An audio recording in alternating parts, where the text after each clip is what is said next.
Good morning all of you. आज हम लोग बात करेंगे कि एथिक्स क्या है, व्हाट इज ए एथिक्स, अर्थात नीति शास्त्र क्या है। इस पर आज हम लोग विवेचना करेंगे। तो जब हम लोग बात नीति शास्त्र की करते हैं, इस नीति शास्त्र को अंग्रेजी में हम लोग एथिक्स बोलते हैं। और एथिक्स जो हमारा है वो एथिका से व्युत्पन्न हुआ है। किससे व्युत्पन्न हुआ है? एथिका से व्युत्पन्न हुआ है, जिसका अर्थ होता है रीति, प्रचलन या आदत। इसे नीति विज्ञान भी कहा जाता है, साइंस ऑफ मॉरलिटी। मॉरलिटी जो हमारा है, जैसा कि आप लोग भी जानते होंगे, सुने होंगे, मॉरलिटी जो हमारा है वो किससे बना है? मोरस से बना होता है। ठीक है, जिसका भी अर्थ होता है आदत या प्रचलन। तो इस तरह से हम लोग कहते हैं कि नीति शास्त्र का संबंध जो है रीति रिवाज, प्रचलन या आदत से है। ठीक है, कोई दिक्कत नहीं है। नीति शास्त्र का संबंध किससे है? रीति रिवाज, प्रचलन या आदत से है।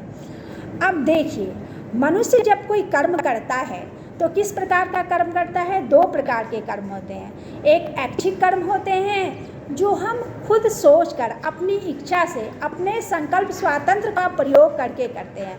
और कुछ कर्म ऐसे होते हैं जो हम चाहे ना या चाहे वो कर्म हमारे हो जाते हैं।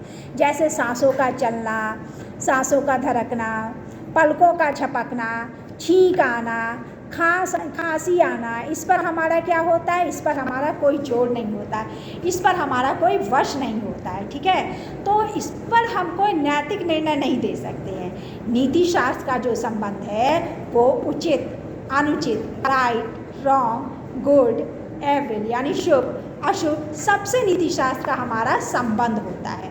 तो जब हम नैतिक निर्णय की बात करते हैं, मूल्यांकन की बात करते हैं, तो वो हम अपने ऐच्छिक कर्मों पर ही दे सकते हैं। क्योंकि जब मनुष्य कोई कर्म करता है, अपनी इच्छा से करता है, तो उसमें वो अपने संकल्प स्वातंत्र का यानी फ्रीडम ऑफ विल का प्रयोग करता है। हम करें या ना करें, हम सोच करके कोई कर्म करते हैं। तो जब हम कोई कर्म ऐच्छिक होता है, हम अपनी इच्छा से कोई कर्म करते हैं, तो उसी के ऊपर जो है नैतिक निर्णय दिया जाता है, अर्थात उचित, अनुचित, शुभ, अशुभ जो है हम उसी को ऊपर देते हैं। ठीक है, अब हम बात करेंगे कि मनुष्य के कुछ कर्म जो होते हैं आदत जन्य भी होते हैं, यानी मनुष्य की आदत में भी शामिल होता है, कुछ स्वभाव में भी शामिल होता है कि जब परिस्थिति आती है तो व्यक्ति जो रहता है वो वैसा ही आचरण करता है। ठीक है, अगर मुझे पता है कि शराब पीना अनुचित है, शराब का बोतल भी रखा है, लेकिन जो व्यक्ति शराब नहीं पीता है वो कभी नहीं हाथ लगाएगा। लेकिन जो जिसे पीने की आदत, उसे पता है कि ये नैतिक रूप से गलत है, लेकिन फिर भी परिस्थिति वश वो क्या करेगा? उस बोतल को उठा लेगा और उसे पी लेगा। ठीक है, क्यों? क्योंकि उसकी तो आदत हो गई है। तो जब हम नीति शास्त्र की बात करते हैं तो उसका संबंध मनुष्य के स्वभाव से होता है, उसका संबंध मनुष्य के आदत से होता है, उसका संबंध मनुष्य के चरित्र से होता है। अब इस तरह से आप देखिए कि अब दो परिस्थितियों की हम तुलना करते हैं। जैसे मान लीजिए कि मैं एक टीचर हूँ और अपने विद्यार्थियों को बुलाई हूँ कि आज क्लास में आना तुम, और अचानक उस दिन बारिश होने लगती है, तेज़ बारिश होने लगती है, तो बहुत सारे विद्यार्थी नहीं आएंगे। लेकिन जो हमारा संकल्पित विद्यार्थी रहेगा, जो अच्छा विद्यार्थी रहेगा, वो बोलेगा नहीं बारिश हो रही है तो क्या हुआ, टीचर ने मुझे बुलाया है तो मुझे बारिश में भी भीग के जाना है, तो वो विद्यार्थी पहुंच जाएगा। यानी हमारे बहुत सारे कर्म जो होते हैं, कर्तव्य जो होते हैं, वो हम आदत जन्य करते हैं, अपने स्वभाव के अनुसार करते हैं, अपने चरित्र के अनुसार करते हैं। तो नीति शास्त्र में हम लोग किसको रखेंगे? नीति शास्त्र के अंतर्गत हम ऐच्छिक कर्मों को रखते हैं, अभ्यास जन्य कर्मों को रखते हैं, और जो हम अपने चरित्र के आधार पर कर्म करते हैं उन सब चीज़ों का भी अध्ययन किया जाता है। इन सब के अलावा जब हम नीति शास्त्र की बात कर रहे हैं तो हम किस आधार पे कौन से कर्म को उचित कहेंगे और कौन से कर्म को अनुचित करेंगे, आप ऐसे समझिए इस बात को।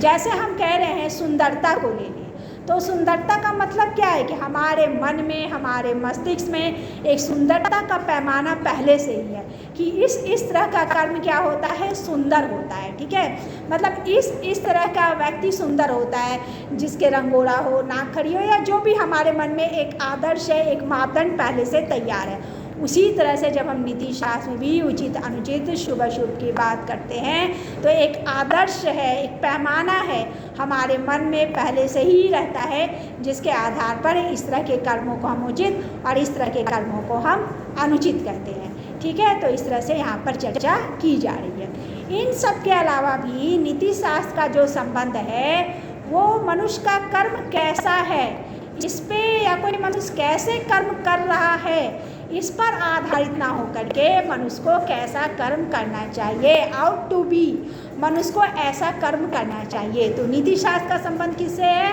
आउट टू बी से है कि मनुष्य को ऐसा कर्म करना चाहिए। तो इस तरह से हम लोग नीति शास्त्र को समझ रहे हैं कि नीति शास्त्र क्या है। तो संक्षिप्त में क्या समझ में आया कि एथिक्स किससे बना है? बोलिए आप लोग, एथिक्स किससे बना है?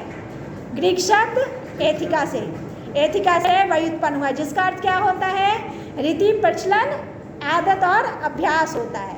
इसको क्या कहा जाता है? इसे नीति विज्ञान कहते हैं, साइंस ऑफ मॉरलिटी कहते हैं। मॉरलिटी सब किससे बना है? मोरस से बना है। मोरस का अर्थ भी क्या होता है? रीति, प्रचलन या आदत। अतः रीति रिवाज या प्रचलन या आदत मनुष्य के वैसे कर्म हैं जिनका उन्हें अभ्यास हो गया है। अतः हम कह सकते हैं कि नीति शास्त्र का संबंध मनुष्य के अभ्यास जन्य कर्म से होता है। इस तरह से हम लोग नीति शास्त्र को हम लोग समझ रहे हैं। अब है कि आचरण का भी अध्ययन किन दृष्टियों से भी किया जाता है? आचरण का अध्ययन दो दृष्टियों से किया जाता है। एक तो मनुष्य का आचरण कैसा होता है, दूसरा कि आचरण कैसा होना चाहिए। तो नीति शास्त्र का संबंध जो है मनुष्य का आचरण कैसा होना चाहिए, आउट टू बी से है कि हमें ऐसे से कर्म करना चाहिए। तो इस तरह से हम लोग शॉर्ट में समझेंगे कि नीति शास्त्र किसकी मीमांसा करता है? तो नीति शास्त्र आदर्श की मीमांसा करता है। ठीक है, इसे आचरण का आदर्श कहा जाता है, इसे आचरण की मीमांसा भी हम लोग कह सकते हैं या आचरण का विज्ञान भी कहा जाता है। ठीक है, तो उम्मीद करते हैं कि आप लोगों को ये समझ में आया होगा और आप लोग इसको अच्छे से आगे कर सकते हैं। ठीक है, चलिए, ओके, बाय।